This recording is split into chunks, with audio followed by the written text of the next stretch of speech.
देखिए त्रिविध विपाकवाद, बराबर। पहला આપણે देखશું त्रिविध विपाकवाद, त्रिविध विपाकवाद, बराबर।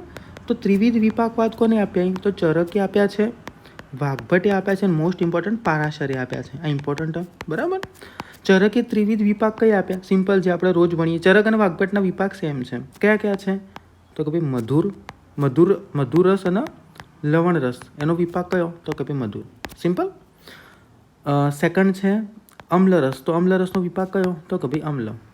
અને જે કટુ, તિક્ત અને કષાય રસ, આનો વિપાક કયો? તો કે ભાઈ કટુ। આ ચરક અને વાઘભટે સેમ આપ્યું। પારાશરનું અલગ, પારાશરનું શું અલગ દેખીએ। પારાશર શું કે AK-47 યાદ રાખો। પારાશરમાં શું યાદ રાખશો? AK-47, જે બંદૂક છે એનું નામ યાદ રાખો, AK-47। કઈ રીતે યાદ રાખશો? તો પારાશર શું કે અમ્લ રસનો વિપાક અમ્લ, સિમ્પલ। કટુ રસનો વિપાક, કેથી કટુ, કટુ રસનો વિપાક કટુ।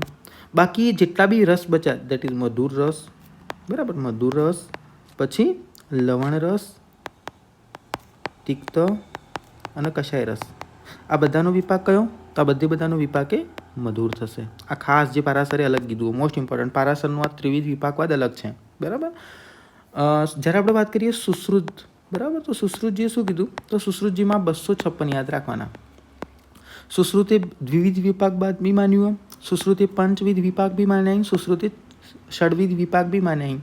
બે વિપાક કયા સુશ્રુતના? તો કે ભાઈ ગુરુ અને લઘુ, ગુરુ અને લઘુ। પંચવિધ વિપાક કયા? તો કે ભાઈ પંચ મહાભૂત એમને માન દીધા વિપાકના અંદર। અને ષડવિધ વિપાકમાં એમને ષડ રસ માન્યા, મતલબ મધુર વિપાક, અમ્લ વિપાક, કટુ વિપાક, હા ને, તિક્ત વિપાક ને કષાય વિપાક, આ રીતે એમને વિપાક માન્યા, બરાબર। સેમ આજે દ્વિવિધ વિપાકવાદ, બરાબર, પંચવિધ અને ષડવિધ। તો મેઇન ચરક, વાઘભટ, સુશ્રુતના વિપાક ઇમ્પોર્ટન્ટ છે। પછી જ્યારે ડિટેલમાં દ્રવ્યગુણાના અંદર કરશો